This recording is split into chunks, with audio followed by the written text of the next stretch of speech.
You have reached the Geek Elite. Good luck. So, I have a question. Have you ever wanted to get into comics, but you just didn't know where to start? Well, welcome to Comics Quest. I'm JD Martin, and every week I sit down with a guest to talk a comic that I think anybody can pick up and start their comics reading journey. We take a look at psychedelic sci-fi, fantastical action, heart-wrenching love stories, and of course, superheroes. So check us out at certainpov.com or wherever you listen to your podcasts.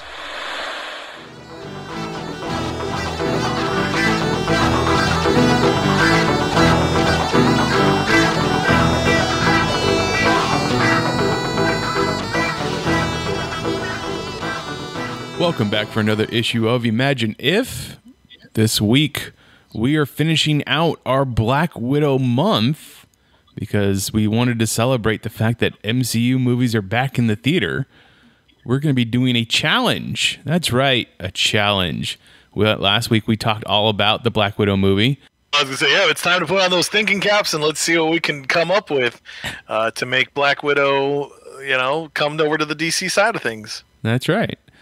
All right, so before we get into our challenge of Black Widow in the DC universe, we are going to check out what is new for New Comic Book Day. So, Chris, what is on the spinner rack? All right, so starting Tuesday, you'll want to head over to your local comic shop and see what's available to you. And DC will be releasing Action Comics 1033. So that continues Philip Kennedy Johnson's adventures with Superman and his family. So some big stuff's going to be coming. So you might want to be checking it out. I really love this cover B variant by Julian Totino. Oh, man. It's just a highlight of all the crazy Superman costumes we've seen. So featuring the Golden Age, the Krypton Man, the Return suit, the Truth shirt, then the other Golden Age, I guess the modern Golden Age Superman, Electro Shoot Superman, New 52 Superman, Planet Krypton Policeman Superman, and then good old classic Superman. So it's kind of interesting. A lot of times we think of Superman just in, his red underwear on the outside, but he's had quite a few costumes. Quite a few. I think most of those have been action figured. Let's see. Batman Reptilian issue 2 will be out. Garth Ennis and Liam Sharp team up to play with Batman and Killer Croc and put them in some crazy scenarios. So we'll be seeing what's going to be happening over there. Batman Secret Files Huntress #1 will be out there. Huntress is going to be a hot character to watch this year in the DC side of things. So she's definitely getting quite the focus. I wonder why. So I would say fans of, I think it should be Helena, but the question is it Helena Wayne or Helena Bertinelli? So I believe it is Helena Bertinelli. So if you're very interested in her, definitely check these books out because she's going to be getting this, and then I think it goes back into the Detective Comics. Huh. Yeah, so she got a boon from that Harley Quinn and the Birds of Prey movie. So it's like, hey, she's a character that's not bat named, but it's bat themed. So maybe we can make money off of it. There you go. There you go. Just wait till the DC executives learn. Wait, that's the daughter of Bruce Wayne. Oh wait, there's 2 of them. Oh crap! So, Crisis of Infinite Helenas will be coming soon. Let's see. Batman Superman Volume 2 #20 will be out by Gene Yang. So he's been doing some good stuff over there. So if you want some Etrigan and Superman and Batman fighting demons, definitely check this out. I know this book will be getting canceled soon, so this will probably be the last story arc. Checkmate issue 2 will be out. So we get to have the world's greatest detectives and Green Arrow team up to figure out what's going on in the DC universe. So if the name Damon Rose means something, then we're going to have to find out what it means and why it's important. That font on the front of that cover is very unfortunate. The coloring, because it says who, but they kind of didn't color in the W part. So to me, it says Ho. Ho is Damien. Yeah, I saw that too. Damon? My first look, I was like, wait, what? Why we call Damian Rose a hoe? What happened? Oh, there's a non-colored W. It's just an outline. Yeah. Alex Mavlev, I think he did the cover. I mean, he's a great artist, but I would have thought about that one a little bit differently. Maybe he should have gone for a red W in place of that. I don't know. Maybe. Then again, maybe he's not too happy with DC, so he's like, "Hey, this is my way to sneak something in," you know. Speaking of that, actually, it's funny. Mitch Gerards on his Twitter, he posted when Marvel was doing the album cover variants. So they did Howard the Duck homaging Nirvana's the one with the baby in the pool, right? Right. And so, we see the baby's junk. So when they homaged it, they have Howard the Duck in there. Well, obviously, they're not going to show duck junk, but Mitch Gerards was like, "Yeah, I managed to draw one little feather in the right place, so that way it'll look for it." And so he's like, "That's my way of sticking it to the man." So, yep. So there you go. Better pick that up before it gets pulled. Let's see. Detective Comics 1040 will be out. So we have Bruce Wayne once again behind bars. So that'll be interesting to revisit that idea. Let's see. Harley Quinn issue 5 will be out. This one is pretty trippy looking. So it looks like Harley Quinn is going to be going up against Doctor Strange. That's right. Dr. Hugo Strange. So that's actually a pretty good matchup because they're both profilers. They're both into, psychology. So I'm very, very curious to see how that'll play off. And for somebody who's trying to play as a hero, going up against a guy who tries to play as Batman, could be really, really interesting to see. Icon and Rocket Season 1 will be out, so finally DC is doing something with the Milestone line, so I'm super glad to see these characters come back. Icon, I remember him in the 90s, they were definitely blowing up, so he's a great character to watch, so I would definitely keep an eye out there. So why Season 1? So I don't know, because basically I know they're revamping the whole line, they're bringing the Milestone folks back. I don't know why the Season 1, because that makes me wonder, are they going to do after 12 issues? Are we then going to do Season 2?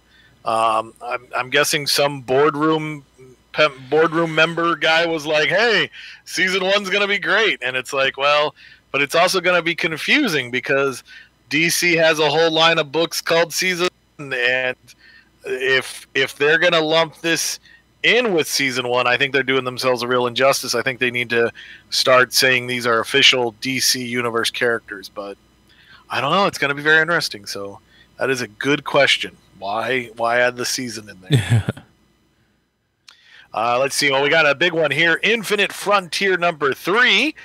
So this is exploring a lot of what's going on in the DC Universe. This is the big event comic right now. So fans of Roy Harper, check it out. Fans of the Black Lanterns, get ready to squeal with joy as we see that part of the spectrum come back. Justice League issue 65 will be out, so Brian Michael Bendis and Ram V will be taking the league, and actually I guess I should say leagues, because we do have Justice League Dark as the backup story there, so we'll see what's going on in their world. Legends of the Dark Knight issue 2 wound up getting a second printing, so definitely if you like that, pick it up, because those second printing books tend to do really nicely on the secondary market. Mr. Miracle, The Source of Freedom number 3 will be out. So as we have the third Mr. Miracle, Shiloh Norman, he'll be going up against a supposed child of Scott and Barda Free. I really love the name that they came up with here. Let me see. Yeah, she's Nevere Free, so Never Free. So I thought that was pretty cool. So she's kind of tied into the legacy. She's fighting it. And so interesting matchup. Nightwing 78 gets a third printing. That's right. Tom Taylor and Bruno Redondo's first issue on Nightwing has now made it to a third printing. So this is huge. I'm super happy because I called it as soon as this book came out. I was like, this is going to be the big stuff. And sure enough, it has. So I'm super hyped. This is a cute little cover because we get to see Bitewing in his own little costume. But Tom Taylor has told us Bitewing probably won't be going into action because we do want to, we want to keep the dogs safe. But it's a great addition. Other History of the DC Universe #5 will be out. So this will explore the history of the DC Universe from POC characters' point of views. And this time it looks like we are revisiting the Pierce family. And this will be visiting one of his daughters, Thunder. So Anissa Pierce, as she's going through the stages of being a hero. Then we have Robin #4. So Damian gets to meet up with Ra's al Ghul. So this is going to be very, very interesting. I love these Francis Manapul variant covers. So this time it focuses on Rose, a.k.a. Ravenger, I believe.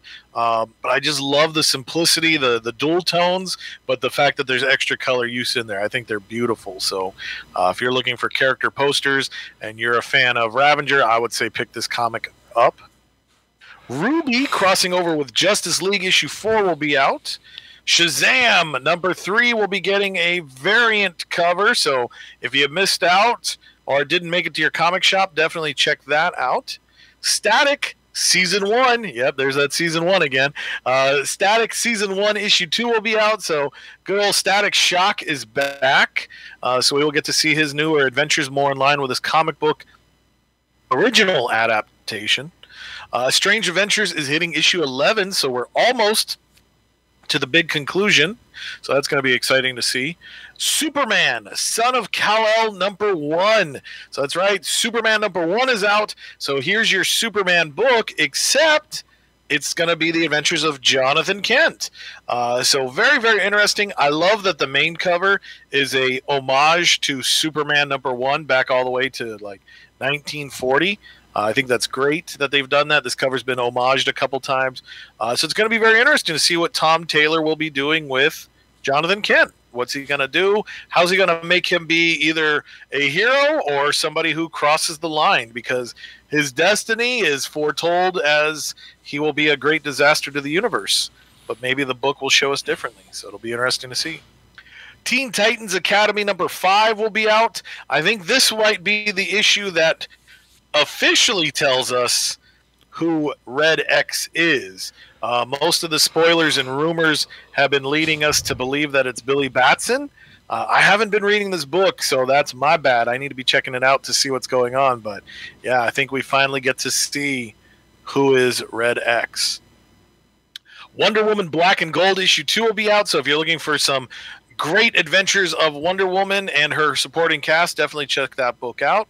If you do want to keep it in continuity, Wonder Woman #776 will be out to give you the further adventures as Diana tries to come back to the main DC universe, escaping the God universe because she has gone above and beyond. Bizarro Comics, the deluxe edition hardcover will be out, so if you want to get some strange adventures, me not want to read of the DC universe, then definitely check this hardcover out. I Am Not Starfire trade paperback will be out. So this is a young adult novel that'll play with the idea of the daughter of Starfire basically having to deal with not living up to the fact that she's Starfire, which is totally fine. 17-year-old Mandy. So that's going to be very interesting. I'm curious who they chose to be the father, who her father is in this scenario. Good question. Yeah, so I'll have to be looking for spoilers there. Suicide Squad Case Files 2. That's right, because we have a movie coming, so we are going to bombard you with trade paperbacks. So if you want to see one of the few times Captain Boomerang was successful, I think that's the only time, definitely check this out so you can see what's happening there. And then Suicide Squad Trial by Fire. This is written by John Ostrander. I'm not 100% sure if this... I don't believe it's a new adventure. I think it's a collection of older adventures. So it'll probably be select books. This would be the one I would definitely say check it out because... Oh my God, I can't think of the director's name. James Gunn. There we go, James Gunn. He really has been shouting out John Ostrander. He's even got him in the movie as a side character. So this book is probably going to be collecting the stuff that's going to give us some insight to some of the characters. Even though Peacemaker and Bloodsport have never been part of the squad. So that's your DC side of things. Wednesday, please go back to your local comic shop and check things out. So they will be recycling a title. Amazing Fantasy will be back. So we'll be getting Amazing Fantasy #1 by Kerry Andrews. He's going to basically be taking Marvel characters and putting them into Amazing Fantasies. I don't necessarily know if I know I'll be passing it. It really hasn't called out to me. But if you are looking for some offbeat tales, like as we look at cover C, where we have Black Widow, Captain America, and Spider-Man getting ready to fight a fire dragon, I mean, all the more power to you. If you want to take familiar faces and put them into the realms of D&D, this definitely is probably the book to go with. So do you think that you have to, like, if you're recreating or restarting Amazing Fantasy as a book line, does Spider-Man have to be involved in every story, or like just the first one and then maybe just, was it number 14? 15, Amazing Fantasy 15. Oh, 15. It's always interesting because I know every time they play with the idea, like, hey, let's reuse that title. It's a great title. And it's like 1 or 2 issues in. All right, pull the guest star card. So yeah, it's pretty much the only way to make Amazing Fantasy successful. Add a little Spider-Man. So yeah, you definitely. If we get to volumes 5 and 6, it'll probably be a sweet guarantee that Peter Parker will be there. Let's see. Amazing Spider-Man issue 71 will be out. So this is Nick Spencer's last hurrah on the title. So we are looking at the Sinister War. I got suckered. I've so far bought 2 issues, and I will be on the hunt for this one as well. That promise of doing something with one more day. Damn you, Nick Spencer. So he's got me. He's got me shelling out my cash to see if he will add to or undo Mephisto's deal with Peter Parker and Mary Jane. So going to be very, very interesting. Lots of variant covers to choose from. Avengers Mech Strike #5 will be out. So if you are Kang thirsty, he's on the cover. Would I recommend picking it up? No, I would not. But if mechs and Avengers are your thing, check it out, and then you get a little bit of bonus of some Kang as well. So it's up to you. Beta Ray Bill issue 5 will be out, so we will get to see the struggling adventures of our favorite weird-looking horse Thor, but he's definitely going to be going on the big boom here pretty soon because of the MCU, so check that out. Black Cat issue 8, which should be tying into the Infinity Score as well. So this is considered the part 1, so if you want to see what's going to happen, check it out. I am very curious because that cover showing Black Cat wielding an Infinity Gauntlet with stones piques my interest, but I've also learned Marvel Comics will make covers that don't necessarily tell you the truth. So buyer beware. Yep. Black Knight, Curse of the Ebony Blade issue 5 will be out, so if you want to start getting some more insights to the potential of Black Knight, check that one out. Black Widow issue 9. Kelly Thompson's current run has been phenomenal stuff, so check it out, and especially if you're riding high off that Black Widow wave after the movie. Cable issue 12 will be out. That's right, the old man's back. So Cable and Cable will be teaming up to stop evil Cable from unplugging the cable because Krakoa needs to watch. Actually, no, it is pretty cool. Like it is Cable teaming up with Wi-Fi to stop Strife. But it's been really good stuff. Jerry Duggan has been doing great. I am super happy that he is on the main X-Men book right now. So when do we tie in Cable and all the different versions of Cable with Kang and all the different versions of Kang? Because they're kind of doing the same storyline. There you go, right? The Kang Cable War, Cable Kang. I'm in. Just to have that being said, that makes it worth it, right? Yeah, I mean, you can at least pull like what? Cable, Wi-Fi, X-Man, Strife. There's at least 4 versions of Cable. I'm sure there's more out there. Kang, Immortus, Ramatut, Scarlet Centurion, and Iron Lad. There's 5. So yeah, you could totally have them fight them evil selves. There you go. Wi-Fi and Iron Lad should team up to fight Kang and Strife. That's what I want to see. Make it happen, Marvel. I do want to say that I do like the redesign on Cable. Like, yeah, the big pouches and huge gun from the 90s is cool and stuff, but like I like the sleek look of the new Cable. Yeah, no, Wi-Fi, he's a great, like, he actually grew on me. I was kind of like, I'm not going to care about this character.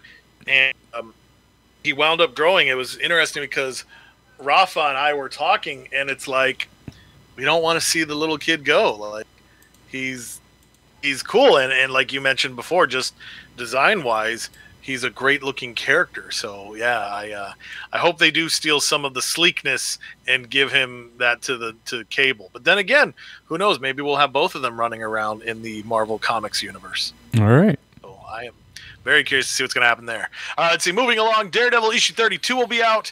The city of New York is in chaos because Bullseye has the idea that he needs to kill everyone. So Elektra Daredevil is going to have to get ready to face him.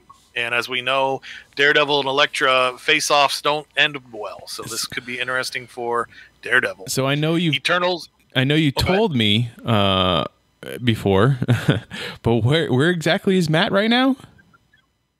So Matt's in prison. He is in jail for the murder of a henchman in issue 1 of this series. So he could have gotten out because it would have been involuntary manslaughter and things like that. But Matt Murdock and his Catholic guild decided to say, no, I need to serve my time.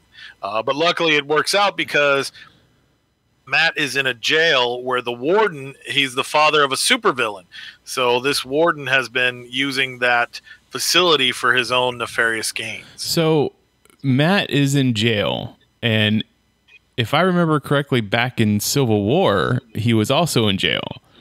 But that time was for killing someone that he didn't kill. Like, he was framed for that one, right? Yeah, because basically an FBI agent was like, I know you're Matt Murdock. And he's like, I'm not Matt Murdock. And that FBI agent used everything in his power to falsely imprison Matt Murdock in order to prevent Daredevil. So Matt Murdock luckily contracted Iron Fist to go out and be Daredevil while Matt was in jail. So that way people would be like, oh, how's this happening? And then, so now he turned himself in as Matt Murdock for killing a henchman? Well, so Matt Murdock is free because Mike Murdock is playing the part. But Matt Murdock officially is dressed up as Daredevil, and he's serving time officially as Daredevil. He's serving time as Daredevil. He's wearing a mask in prison. Oh, yeah. He's got his own little orange jumpsuit, and they even made him a little Daredevil mask so that way he could keep his identity. Okay, sure. Cool. All right. Yeah. I mean, I get it. Chip Zdarsky's an incredible writer, and I'm sure the story is amazing, but just hearing the cliff notes on that seems kind of ridiculous. Well, that's what's great about it. And actually, I love the fact that even Chip has called it out. Like Matt, well, okay, I guess, so this is why I use the proper vernacular. So Daredevil, while in prison, has actually kind of made like an uneasy friend in one of the prisoners. And even that prisoner calls Daredevil out on his bullcrap. He's like, look, what, you're here because you want to act like you're tough, you act like you're hard. You know, as soon as you get out of jail, you can take off that mask and you can go get a job and you could go live a normal life and no one's ever going to know you serve time. But the rest of us, we got to do it for real. So I love the fact that it's, you know, even though Matt is using perverted Catholic guilt, it's still getting thrown back in his face. So I think that's pretty cool. But I do understand the cliff notes make it sound like, what? I'll have to find some art and send it to you so that way you can really see the prison Matt status. Let's see, moving along, we've got Eternals issue 6. So that should be wrapping up the first arc of the new series as Carrion Gillian and Esad Ribic relaunch the Eternals just in time for the movie. One of the variant covers, cover D by Jeff Shaw, shows Thanos, so I'm sure they're going to be exploiting that connection, so that should be pretty interesting. Fantastic Four issue 34 will be out, so The Bride of Doom Part 3 continues. So Dr. Doom's wedding got crushed by superheroes. He is not a happy camper, so definitely be on the look there. I also forgot to mention, some of our variants are Captain America themed. So this is a pretty fun one. The cover B by Nick Bradshaw features the Fantastic Four in a very star-spangled getup. So that's pretty cool if you want to see all them. I do love the fact, though, that Johnny Storm is Captain America. I'm surprised they didn't try to make some little jokes there with the Chris Evans connection. Yeah. Yeah, that's kind of fun. Let's see. Mighty Valkyries issue 4 will be out. So if you want to check out the adventures of the Valkyries, I'm not sure who's all in this book right now, but you can definitely see what's going on as they work their way back into Asgard. Planet Size X-Men #1 is getting a second printing. So if you missed out, definitely check it out. And the second printing is also getting a variant. So definitely check that out as well. Sword issue 7. This will be tying into Guardians of the Galaxy with the last Annihilation. So Sword has their hands full because the X-Men have officially claimed Mars as their home. Doctor Doom is a member of the Guardians of the Galaxy, and Dormammu has declared war on everything in space. So yeah, they're not going to get to enjoy their champagne, and they're going to have to get to work right away. Shang-Chi issue 3 will be out, so he'll be having a guest starring with Wolverine by some beautiful Leon Francis Yu art. We have some Star Wars books coming out as well. Symbiote Spider-Man Crossroads. So this is interesting because we've been talking about what if. I don't know if this plays with the idea of what if Spider-Man, because that was the premise, what if Spider-Man kept the symbiote? So it kind of adds to that idea of Spidey being, edgier. But then again, I'm also not too sure if that means these stories are also just taking that period of time and elongating it. So Peter David, I don't know. I'm kind of scared to read that guy's work because when it doesn't go his way, he gets very angry. That's why I think he did fantastic on Hulk. But anyways, if you're looking for another adventure with Peter David and Greg Land in the symbiote Spider-Man world, get ready for Crossroads. So this is a spin-off book from a spin-off book? Yeah, like it all started with the idea of symbiote Spider-Man. Right. Oh gosh, it was like a movie tie-in. I forget which one, but it played with that. And so originally the premise was like, what if Spider-Man kept the symbiote? Like, what if it wasn't, evil? And so we got to see that. But then they've kind of played with the idea that some of these adventures might be continuity. I don't know if that was just somebody talking out of line at an interview. I choose to look at it as, this is like a giant what if. But some people are like, no, it counts. So I'm not well versed enough in it to fully say. I would call shenanigans on it, but I could be wrong. So we'll see. This makes me think like at both sides of the comic books road, like someone just came in and was like, you know what the kids don't want anymore? Continuity. So we're just gonna make stories and we're gonna throw everything on the wall, and it doesn't matter if it all goes into one story anymore. That was an 80s thing. That was something that people liked back then. They don't care about that anymore. Just make as many stories as possible.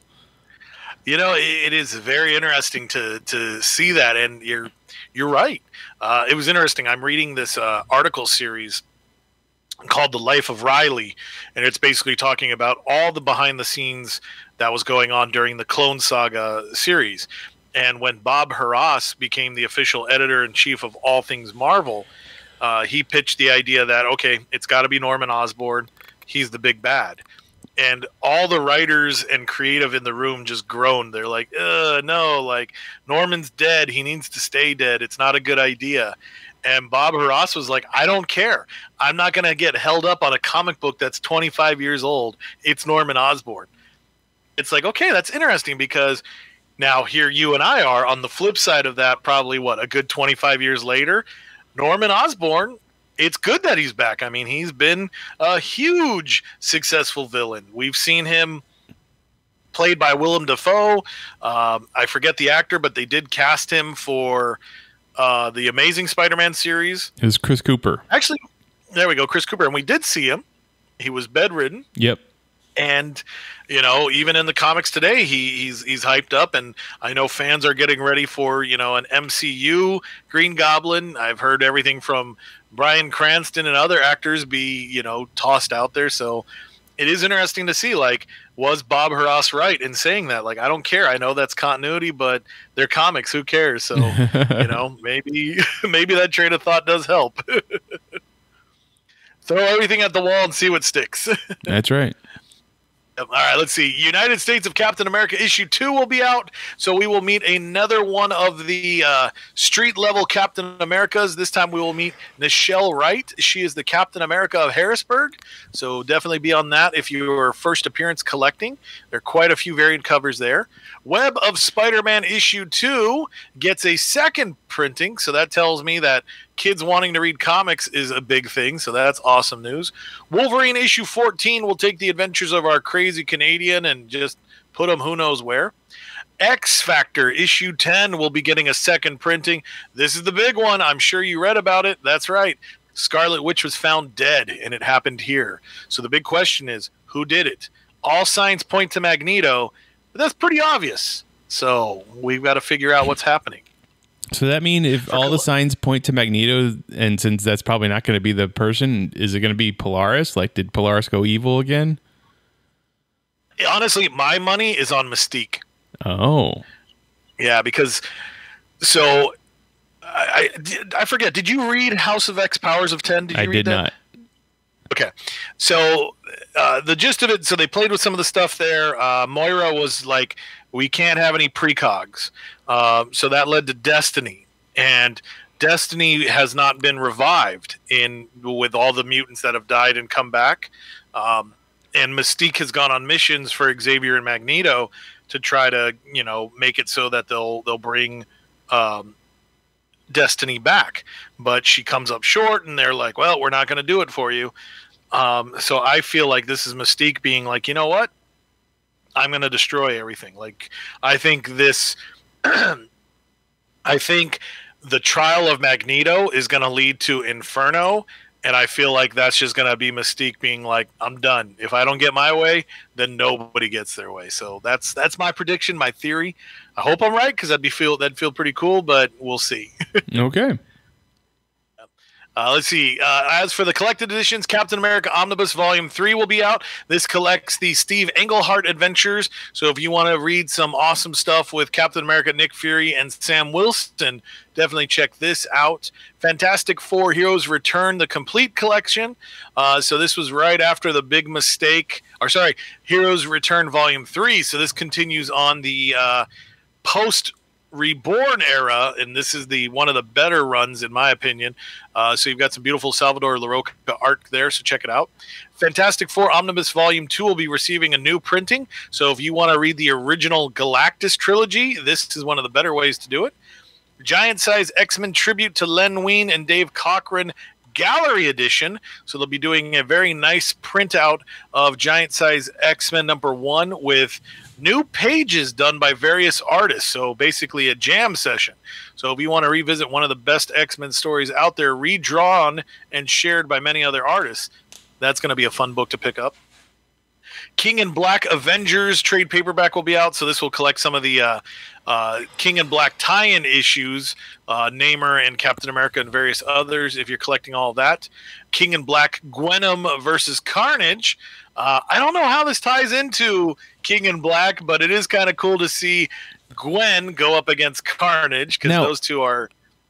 Go ahead. I wanted to say, we'll finish your thought.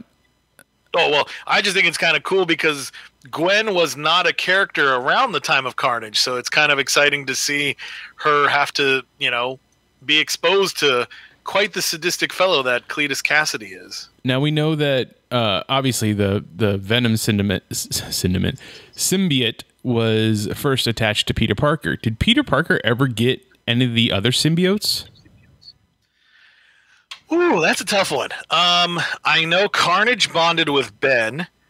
Really? So I don't think... Yeah, they had that. Like, he escaped and he got a hold of Ben for a little bit there, but they managed to separate. So I don't think they've ever had Ben... Or sorry, I don't think they've ever had Carnage and Peter crossover. I think he might have gotten one of the other ones, like Riot or something like that. I think he might have had a close encounter with one of those, but I'm not 100% sure. But yeah, I don't think actually they've had most of those symbiotes fuse on to Peter Parker. I think with that Venom 2 coming out, you might see that soon. Peter Parker and Carnage. Right, if it makes money. Well, hey, actually, that's perfect timing because Ben Reilly's going to be Spider-Man by that point, so maybe we revisit that story. There you go. Yeah. So, but yeah. Anyways, King in Black. If you're collecting those trades, Avengers, Gwenom versus Carnage, and Thunderbolts will all be out. So definitely get those. And Reign of X Volume 2 will be out as well. So if you are collecting all the X-Men adventures, Reign of X is the way to do it. And that is your spinner rack. That is a big spinner rack for the week. Okay. We are here. We're going to do our challenge. It is challenge time. We're going to talk about what it is to be the Black Widow movie in the DC universe. We came up with a list of things. We wanted to see who's going to be our Natasha, who's going to be our three allies, new allies to be introduced. So Red Guardian, Melina, and Yelena. Who would be our main villain and group? So Dreykov and the Red Room. And then who is going to be our hype villain? Who is going to be the one that is, almost the one that you can't pass up, the one that can't be defeated? It's going to be our Taskmaster. And then we had 3 story points. My story points are going to be different from Chris's story points, but we're going to definitely pick 3 story points to see how we get through that are similar to the movie and how we get our character through to the end. So, Chris, would you like to start us off? All right. So I am shooting from the hip here. So we're going to see what happens. So granted, yes, we are talking about spies, but I decided to look at this from another angle. Let's look at it from bugs. If we can deal with a Black Widow, why can't we deal with a Blue Beetle? So this is going to be just a little bit more teasing my fun fancy. So I'm going to pitch what I think could be the Ted Kord multi-million-dollar action film that saves all of the DC extended universe. So buckle your seatbelts. Here we go. So I like the idea of taking Ted Kord because I think he could bring us that family aspect. So looking at our second question here, who are the 3 new allies that you would introduce? So I'm looking at some of the connections that Ted Kord has, and I'm thinking to myself, what would be awesome? Let's play with the idea of legacy. So while I would love to pick the Golden Age Blue Beetle and have him be here, sadly, he's the catalyst. His death is what has Ted take up the mantle. So I thought to myself, okay, well, I can't use oh my gosh, I forgot his name. I want to say Daniel. Oh, Dan Garrett. There we go. Dan Garrett. I can't use him because he winds up dying in order for Ted to get the power. So I decided to play with the fact that Dan Garrett used to be a cop. So let's go over to another Golden Age hero for that father figure of being a cop. And I'm going to take the Golden Age Guardian. So granted, I know people have played with him being a clone, living up, or things like that. But I'm going to take the Golden Age Guardian, and this could also be fun because then we might be able to get Christopher Maloney to come back to the Marvel universe and play a superhero. So why not? If we can take I can't think of the gentleman's name, but if we can stuff him into the Red Guardian costume, hey, let's take Christopher Maloney and stuff him into the Guardian costume. That'd be great. I'm all for it. He's going to be my... Oh, go ahead. I said I'm all for it. Yeah, so he's going to be my Golden Age character. And I love the fact, too, that it plays with the idea of shields. All these fatherly figures, they've got to have their shields. So he's going to be that connection. So he's going to be a little bit of a moral compass gray area for Ted Kord. For the Melina, so this is kind of the motherly figure. This one doesn't work out so well for me, but I definitely love the idea of using Fire, a.k.a. Beatrice DaCosta, because before she was a superhero, she was a supermodel. But it turns out she wasn't just a supermodel, she was a super spy. So she was definitely always practicing that craft beforehand. I always thought Ted and Beatrice would get together. So instead of being the motherly figure, I think that kind of serves more as the love interest figure. Plus, I would love to bring her to the big screen because I think she adds a lot of potential to character connections, and that's what I'm going to need when we go to question 3 about the main villains. So I will use fire, and then my Yelena, the next generation, I'm going to do something crazy, and I'm going to introduce Jaime right away. And I know it's like, well, wait a second, we can't get Jaime without the death of Ted. Let's find out how I get out of that corner since I painted myself there. So for the third one, who's the main villain group? I have to give props to Mitch. My brain seized up and I couldn't think about it. So Mitch was direct. Let's go there. Let's bring back Max Lord. So let's get Pedro Pascal to come back. We're going to show a better evil version of of Max Lord. So Max Lord has done it. He has seized control of Checkmate. So one of the big secret spy agencies. And it's funny because it's like, well, aren't they supposed to be cool? But they're constantly getting taken over. So no, they're not shield level just yet. But anyway, so Max Lord and Checkmate will be that. And again, I'm painting myself even scarier into that corner because Max Lord kills Ted Cord. So how are we going to do this? And I haven't called on the powers of Booster Gold just yet. So we'll find out. Question number 4, who's the hype villain? This is going to get me in trouble, but I think it would be worth it. So, God, I just realized I'm recycling a lot of the DC Extended Universe. So I'm going to call on Deathstroke. I think Deathstroke would be awesome. We have, oh my God, I just lost his name. Joe Manganiello. There we go. Joe is a fantastic actor. He's playing the ultimate badass villain. So I think it would be great if Deathstroke is the, iron fist of Maxwell Lord. So he's going to be the character that's on the hunt. I know fans are going to be pissed at me because they're going to be like, wait, you let Deathstroke get beat up by the Guardian, Blue Beetle, and Fire along with Blue Beetle 3? Like, no, this is stupid. But I think it's going to be great. I want to introduce the first comical action fight scene on the big screen. Like, somehow it's just going to be something ridiculous to the point of, like, I think Ted Cord is literally going to use his light gun and a banana peel to stop Deathstroke. So I know people are going to get mad, but hey, it's comical, so go with it. So that's going to be the characters that I'll do there.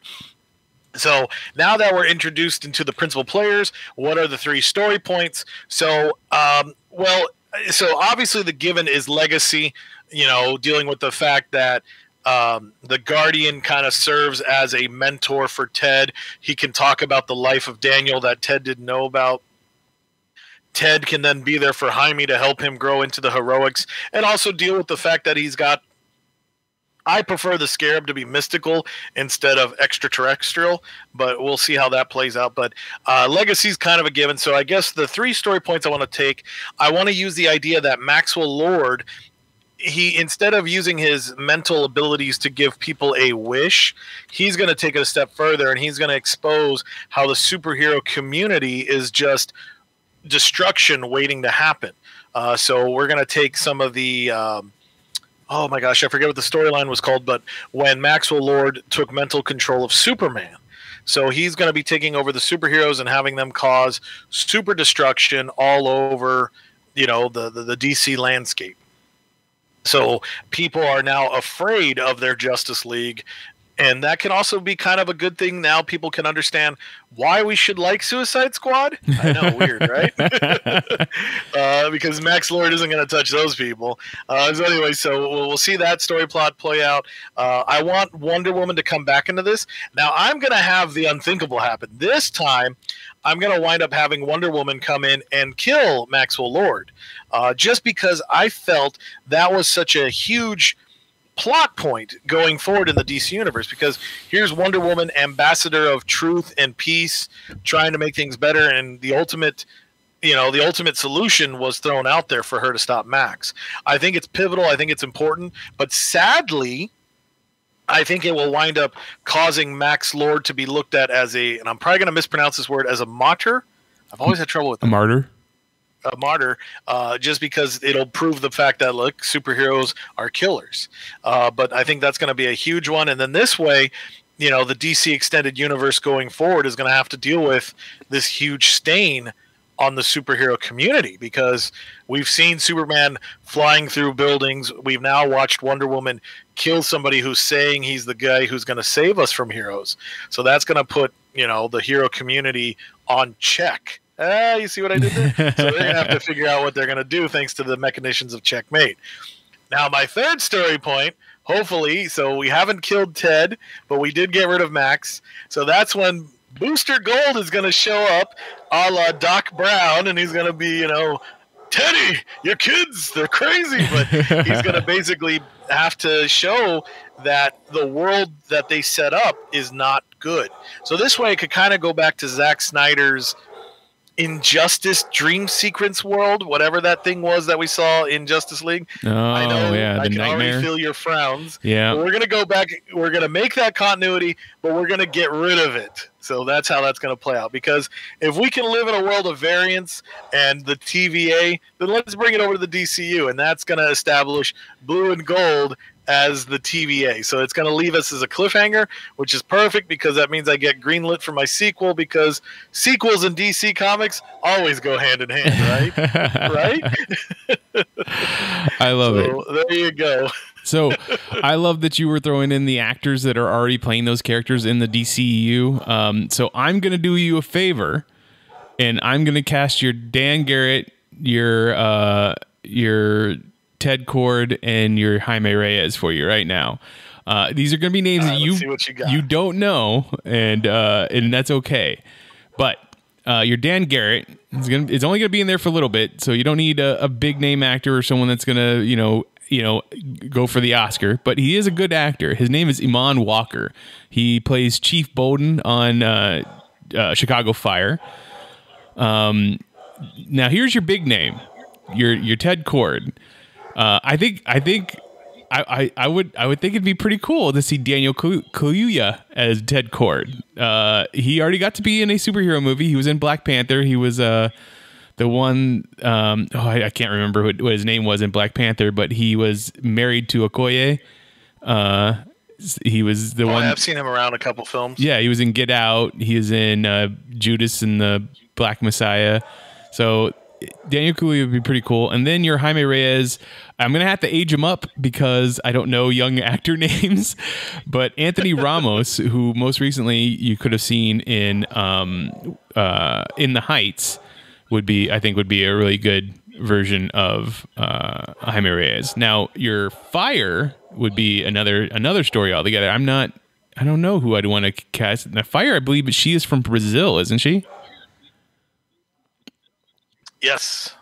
So I would have to look up some Brazilian actresses to play that role, but just wanted to throw that out there for you. Some people to play play the roles for you. I'm going to challenge you. Actually, I discovered this actor this morning. I guess I've seen him before, but James Wolk. He's going to be coming up in this Ordinary Joe. Oh my God! Ordinary Joe. And there's one of the scenes, I don't know, I guess I just caught him in glasses, and I was like, hey, that guy could look like a pretty good Ted Cord, Like he just kind of gave me that geeky vibe, so I think that'd be fun. So I think I might go that route with James Wolk playing the part. Sounds good. Of course, now that scares me. Now these actors are close enough to my age, but they're younger than me. I've lost it with Hollywood. I don't know who's who anymore. All right, your Blue Beetle movie. I like it. I could see it up in the marquee already. I can't wait to see what they actually do with Ted Cord in the DCU when they bring him in. Yeah, and then the best part is you could tell if I'm doing good enough, then I've got enough guest stars to carry the movie. If I'm not doing good enough, that's when Peacemaker will make his way into this adventure somehow. So for mine, I also went with the spies. I went with the spy story. So I went with a character that not a lot of people know about. I got introduced to one version of the character through what was the name of that book? The DC book. I think it was called Power Company. The Power Company or something like that. The Power Company. Yep. Yeah. So that was Kirk DePaul, the Manhunter. Now he's not going to be my main character. My main character is going to be Paul Kirk, the Manhunter. So basically, I'm going to go with a whole Manhunter legacy here. So my Natasha is going to be Paul Kirk. He's discovering that he comes from a long line of the name Manhunter, and it's going to be a whole thing. It's in the way that Black Widow was Natasha discovering herself through her family. This is going to be Paul Kirk discovering who he is through his name, through the legacy that he now carries. So my Red Guardian is going to be Chase Lawler, which I don't know anything about this character other than what I looked up, but yet another person named Manhunter. But this one has superpowers. Most of the Manhunters don't have superpowers. Then my Melina is going to be Enrichetta Negrini, which was a lab assistant or scientist partner of Ray Palmer's. This one was a reach. I could not find any interesting golden age scientist that were female that would fit the bill that what I wanted. But this is Enrichetta Negrini is going to be the person that essentially creates the clones that are Manhunters and gives them personalities and sends them out on missions. So once again, a big part of in the Melina role, putting in the big part of the science to the Black Widows. My Red Guardian. Did I already say Chase Lawler? I did. Yeah, you did. It's the one with the power. So yeah, I mean, that's your brute. There's my brute that's going to be, in there to do the damage that Red Guardian did, kind of thing. My Yelena, well, my younger version of Manhunter, the newest Manhunter, it's going to be Kate Spencer, the one that, the lawyer, the one that came in and took all the different equipment from the different stuff that she'd found. As a lawyer, was it Azrael's gauntlets, a gun from somebody else, and Copperhead, and all these different pieces of costume, and then taking on the mantle of Manhunter on her own. My Dreykov, well, that came real easy after I figured out who I wanted to do. The original Manhunter, Mark Shaw, is going to be my Dreykov. And as of recent, he has become the head of a whole organization called Leviathan. So that's my Red Room. The Leviathan is going to be the Red Room, where they create these different Manhunters in his image to do his bidding. So then my Taskmaster. Who's my Taskmaster going to be? Well, there's Kirk DePaul. He had no place to go. He had no idea who he was supposed to be. So he, Mark Shaw is going to be able to manipulate him and control him in a way that was set in there because he is a clone of Paul Kirk that Enrichetta will allow him to be controlled. So then my 3 story points were the introduction of the antidote that will help save the Black Widows, the prison break where they break out Red Guardian from prison, and then the Red Room finale, basically the big battle there with the Red Room coming down. So the antidote would be the murder of Dan Richards, one of the other Manhunters. So that happens. Paul Kirk comes out of hiding to figure out what's going on. Other Paul Kirks, because there are at least 2 other Paul Kirks in the DC universe that have been killed now by what we're assuming is Mark Shaw and Leviathan. So that sends the original Paul Kirk on the investigation, and then he goes and finds Kate and Chase and Enrichetta, all to figure out that it's Mark Shaw and Leviathan that's killing off all the clones. The prison break is getting to the clone facility ran by Enrichetta and getting the information from her and finding out her backstory of, Ray Palmer never gave her notoriety that she deserved. She was more than just a lab assistant. You know, obviously she could do all this stuff too. She was a great scientist, so that gives her backstory. And then our Red Room finale, bringing down the Red Room from the sky, would be Leviathan Showdown. I mean, it's the most equivalent. So you have Paul Kirk going up against Mark Shaw. Who's the better Manhunter? Who's the one that can who's going to hold the mantle in the end? And of course, we have to give it to Paul Kirk. He's our hero. Nice. Wow. Like you've taken the Manhunter legacy. I mean, God, Manhunter stretches all the way back, to the 40s? You've taken that legacy and given it something. Like, that is really cool. I love the tie-ins. I love the interweaving.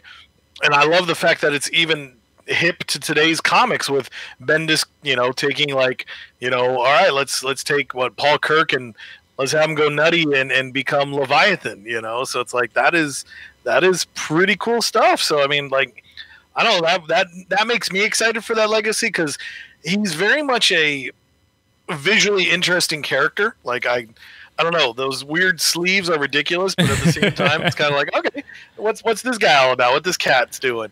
I do love Kate Spencer. I remember her. I thought it was cool how she was pretty much like the lawyer of the DC universe, And I love the fact that, like, something that you should have in there, like with Kate, like, say one of her gauntlets gets left behind, and then we see this hooded figure, and he's like, by the order, we must rise. So there's your sequel, the Manhunters versus the Order of Saint Dumas, But I think that'll be fun. Like, that it plays with a great legacy. It ties them together, and I think that's what Black Widow did too. Was it took a lot of these threads, sewed them in tightly, and made them worthwhile again. I feel like that's a character and that's a legacy that hasn't been given the tie together like Hawkman has, or who else has been like woven in to get everybody on the same page now. So maybe that's something that I should work on. There you go. You want to make Manhunter worthwhile. Yeah, exactly. And then you end with Kate Spencer, and she's the new Manhunter, even though she's a lawyer. Can't hold everything against people. No.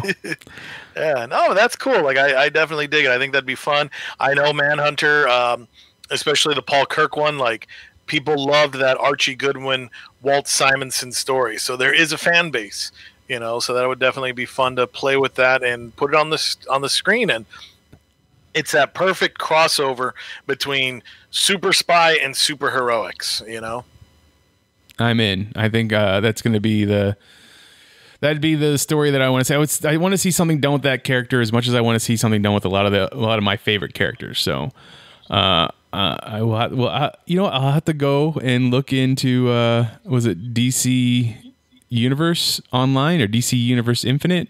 Is that what it's called? What's that? I think DC Infinite, even though it'll be ending in like 2 weeks. DC Infinite, the app is ending?